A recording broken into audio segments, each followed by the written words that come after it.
Hi, my name is Mamie, and I'm going to be reading the last chapter of The Lion, the Witch, and the Wardrobe. Chapter 17, The Hunting of the White Stag. The battle was all over a few minutes after their arrival.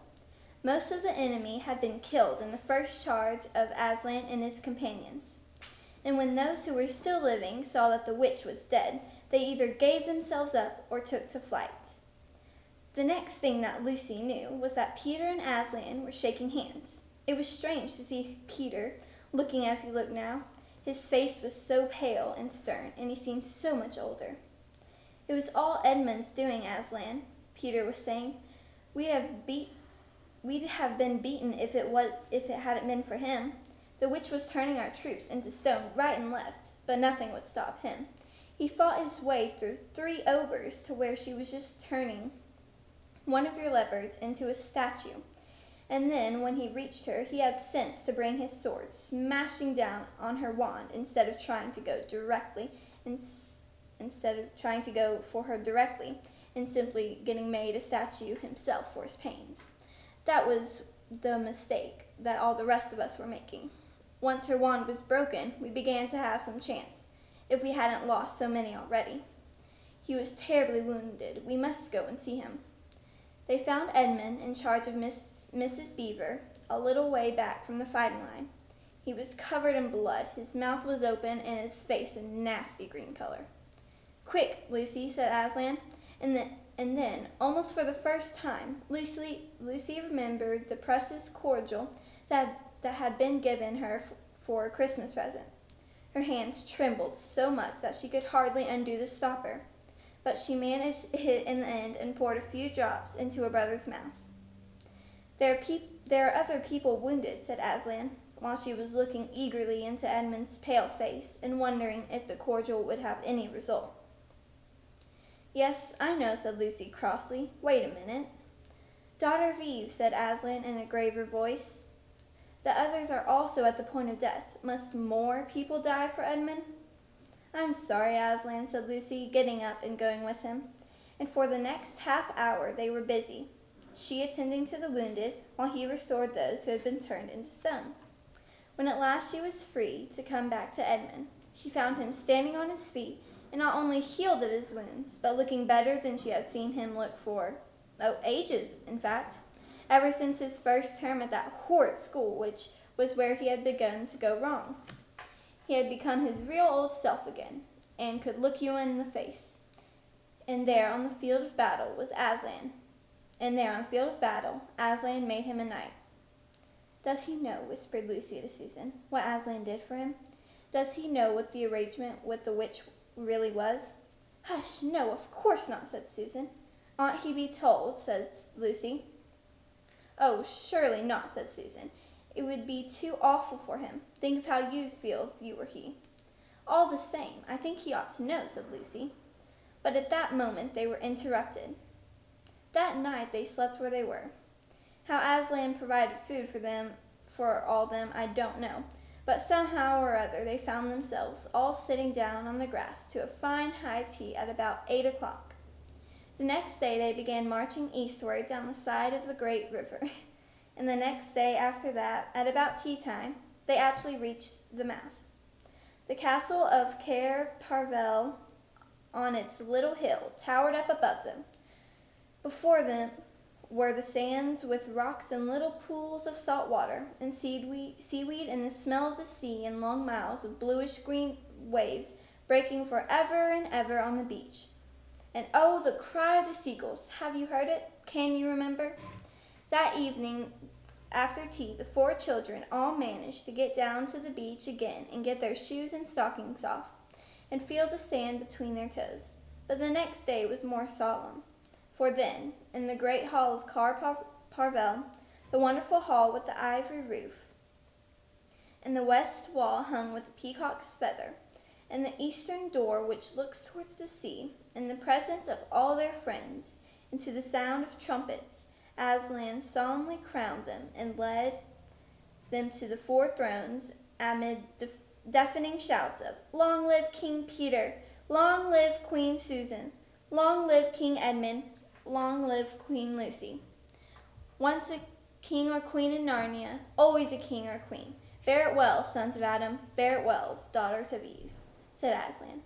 And through the eastern door, which was wide open, came the voices of the merman and mermaids, swimming close to the shore and singing in honor of their new kings and queens.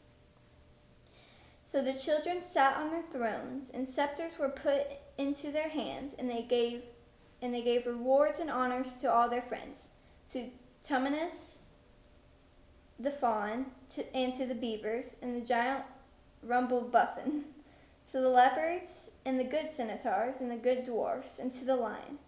And that night there was great feast in Car Parvel, and revelry and dancing. And gold flashed and wine flowed, and answering to the music inside, but stranger, sweeter, and more piercing came the music of the sea people. But amid all these rejoicings, Aslan himself quietly slipped away. And when the kings and queens noticed that he wasn't there, they said nothing about it, for Mr. Beaver had warned them. He'll be coming and going, he had said. One day you'll see him, and another you won't. He doesn't like being tied down. And of course he has other countries to attend to. It's quite all right. We'll often drop in, only you mustn't press him. He's wild, you know, not like a tame lion. And now, as you see, this story is nearly, but not quite, at an end. These 2 kings and 2 queens governed Narnia well, and long and happy was their reign. At first, much of their time was spent in seeking out the remnants of the White Witch's army and destroying them. And indeed, for a long time, there would be news of evil things lurking in the wilder parts of the forest. A haunting here and a killing there, a glimpse of a werewolf one month, and a rumor of a hag the next. But in the end, all that foul brood was stamped out, and they made good laws and kept the peace and saved the good trees from being unnecessarily cut down, and liberated young dwarfs and young satyrs from being sent to school, and generally stopped busybodies and interferers, and encountered ordinary people who wanted to live and let live. And they drove back the fierce giants, quite a different sort from giant Rumblebuffin. But on the north of Narnia, when these ventured across the frontier, they entered into a friendship and alliance with the countries beyond the sea, and paid them visits of state and received visits of state from them. And they themselves grew and changed as the years passed over them. And Peter became a tall and deep-chested man and a great warrior, and he was called King Peter the Magnificent. And Susan grew into a tall and gracious woman with black hair that fell almost to her feet. And the kings of the country beyond the sea began to send ambassadors for her hand in marriage. And she was called Susan the Gentle. Edmund was a graver and quieter man than Peter, and great in counsel and judgment. He was called King Edmund the Just. But as for Lucy, she was always gay and golden-haired, and all princes in those parts desired her to be their queen, and her own people called her Queen Lucy the Valiant. So they lived in great joy, and if ever they remembered their life in this world, it was only as one remembers a dream. And one year it fell out that Tumnus, who was a middle-aged fawn by now, and beginning to be stout, came down the river and brought them news that the white stag had once more appeared in his parts, the white stag who would give you wishes if you caught him. So these 2 kings and 2 queens, with the principal members of their court, rode a-hunting with horns and hounds in the western woods to follow the white stag. And they had not hunted long before they had a sight of him, and he led them a great pace over rough and smooth and through thick and thin, till all the horses of the quarters were tired out, and only these 4 still following. And they saw the stag enter into a thicket where their horses could not follow. Then said King Peter, for they talked in quite a different style now, having been kings and queens for so long. Fair consorts, let us now alight from our horses and follow this beast into the thicket. For in all my days I have never hunted a nobler quarry.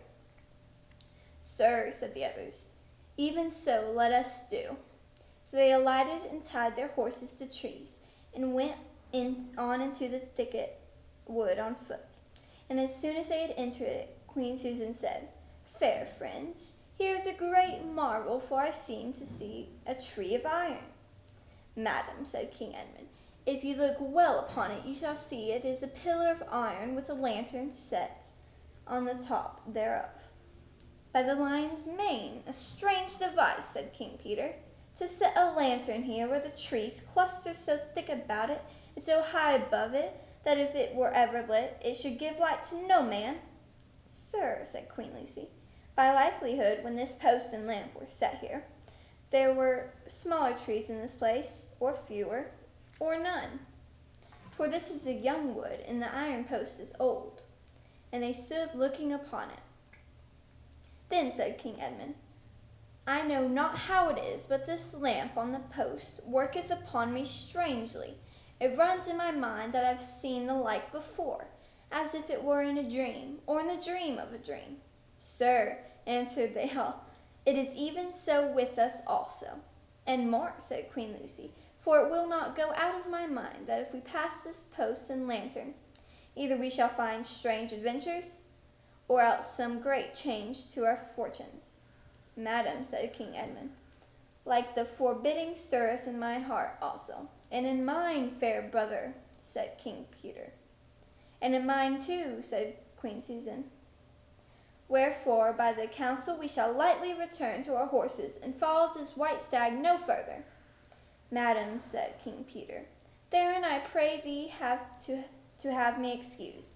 For never since we four were kings and queen in Narnia, we have set our hands to any high matter, as battles, quests, feats of arms, acts of justice, and the like, and then given over, but have always what we have taken in the hand, the same we have achieved." "Sister," said Queen Lucy, "my royal brother speaks rightly, and it seems to me we should be shamed if for any fearing or foreboding we turn back from following so noble a beast as now we have in chase." "And so I say," said King Edmund, "and I have such desire to find the signification of this thing, that I would not by my good will turn back for the richest jewel in all Narnia and all the island." "Then in the name of Aslan," said Queen Susan, if ye will all have it so, let us go on and take the adventure that shall fall to us." So these kings and queens entered the thicket, and before they had gone a score of paces, they all remembered that the thing they had seen was called a lamp-post. And before they had gone 20 more, they noticed that they were making their way, not through branches, but through coats. And the next moment they all came tumbling out of a wardrobe into the empty room. And they were no longer kings and queens in their hunting array, but just Peter, Susan, Edmund, and Lucy in their old clothes. It was the same day and the same hour of the day on which they had all gone into the wardrobe to hide. Mrs. McReady and the visitors were still talking in the passage, but luckily they never came into the empty room, and so the children weren't caught. And that would have been the very end of this story, if it hadn't been they felt they must explain to the professor why the 4 coats out of his wardrobe were missing. And the professor, who was a very remarkable man, did not tell them to be silly or not to tell lies, but believed the whole story. "No," he said, "I don't think it will be any good trying to go back through the wardrobe to get the coats. You won't get into Narnia by that route, nor would the coats be much use by now if you did." "Eh? What's that? Yes, of course you'll get back to Narnia again some day. Once a king in Narnia, always a king in Narnia. But don't go trying to use the same route twice. Indeed, don't try to get there at all. It'll happen when you're not looking for it.